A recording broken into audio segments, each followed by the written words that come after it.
Welcome back, you guys, to another video. I have a pretty short video for you guys today, which I'm kind of happy and relieved about. But what today's video is going to consist of is basically just a wrap up for the books that I read in February and then a March TBR. However, I am going to be repeating some books and most likely going to be finishing the books that I've already kind of started or that I kind of want to read more of, if that makes sense. If you guys didn't know, my reading goal for this year is actually 25 books, and the reason for that is because I know that my priority is to obviously film videos for you guys to enjoy, but it's also to really pick and choose the books that I do want to read this year. I don't just want to read like anything and everything, and the reason for that is because my life has gotten quite busy these past few months, and I do want to make time to read and to work and to invest time as well into my YouTube channel. And I'm just so thankful for all the support that I've gotten thus far. A lot of you guys really seem to be enjoying the Powerless video that I made, so I'm hoping to do another kind of like series centered or book centered video soon, and because of that I'm super excited. But I do want to get started on the February wrap up because it is only 2 books. The first book is Beach Read Book Lovers by Emily Henry, and I cannot tell you guys how much I enjoyed this book. I loved the characters, and if you guys didn't watch my phone pickups determine how many pages I read video, I go into detail about why I enjoyed this book so much. I did finish it this past week, and when I tell you guys that I have never enjoyed a book more in my life, like, this is why. Because and this is also why Emily Henry is one of my favorite authors, because Emily Henry just has a way with words. She has a way with like depicting scenes that you just know they're gonna hit. She does this so seamlessly and so detailed, but not in an overly detailed way, that it literally comes off as like the ideal situation that you want to be a part of. I found myself tearing up probably for like the last 100 plus pages of this book, and the reason for that, Charlie Lastra, that's it, that's all you need to know.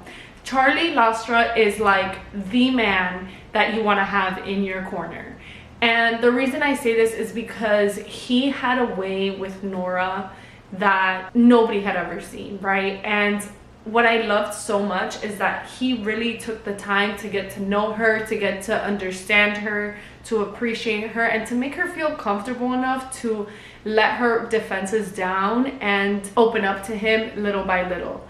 And I think that's what made the relationship between Nora and Charlie so stinking cute and so sentimental, and just so beautiful to see it kind of like flourish into something so like long lasting and something so like safe.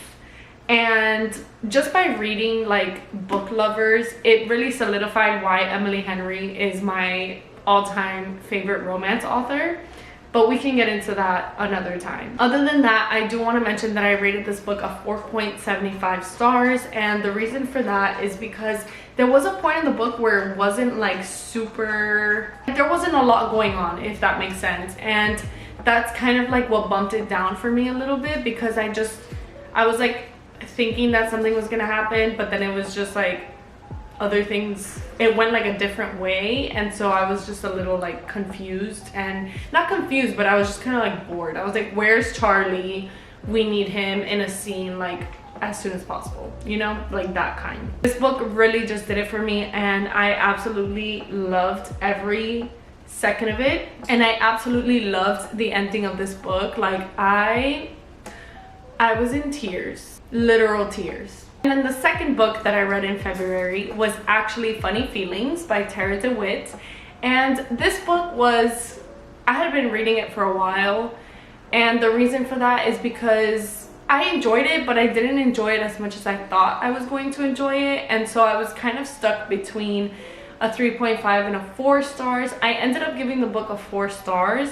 However, it wasn't like my favorite book ever. I think that there were certain scenes in the book and certain moments in the book where I really enjoyed them as individuals and also as a couple. I absolutely love the fact that they put in like a deaf character. It was also like a first for me. I don't know, I don't think I was feeling that book too much, and that's okay. I mean, maybe it was just like the mindset that I was reading it in, or maybe it was just something about the book that just didn't fully click with me, and that's okay. I think I'm still between a 3.5 stars and a 4 stars, and I think that's kind of where it's gonna stay. I think that there were parts in the story that were kind of like stretched out a little too much. There was also like the miscommunication where they like misunderstood each other and they thought like one wanted one thing and the other one wanted something else.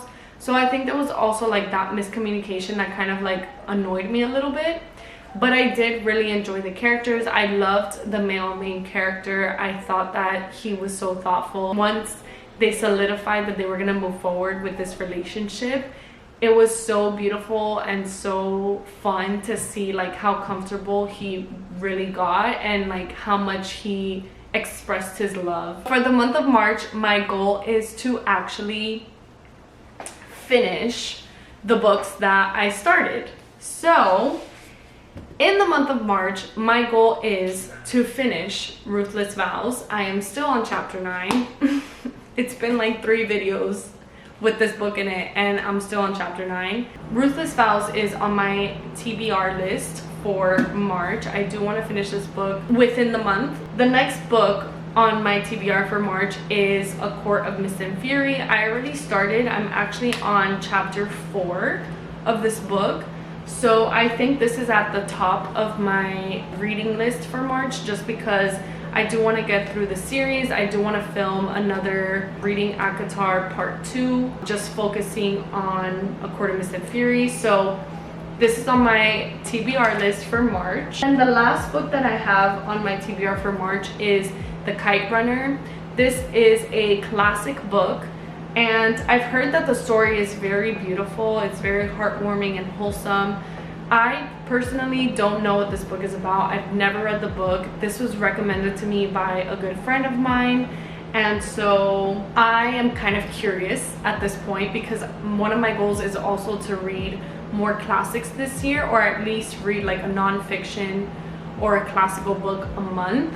And so far January has passed, February has passed, and I still haven't read a classic or a non-fiction. So enter The Kite Runner. But I'm super excited for this one because it looks like one of those books where you can just like cozy up and like read it in chunks, but like finish it in a good amount. And I'm a classic girly. Like I used to read a lot of classics growing up. Majority of them I read them in high school just because I was able to understand them more once I got to high school.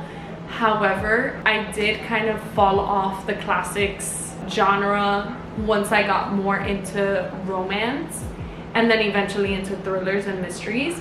So I kind of want to get back into the classics, but little by little, and especially with like books that I've been curious about but that I haven't really had a chance to read them yet. So yeah, so The Kite Runner is one of those books in terms of like the classic genres that I'm interested in getting back into. I do hope that you guys enjoyed this video, and as always, don't forget to like, comment, and subscribe, and comment down below what book you're looking forward to reading in March, because I'm kind of curious. I kind of want to see what everybody's into and what everybody is looking forward to for the month of March in terms of reading and in terms of genres that they enjoy.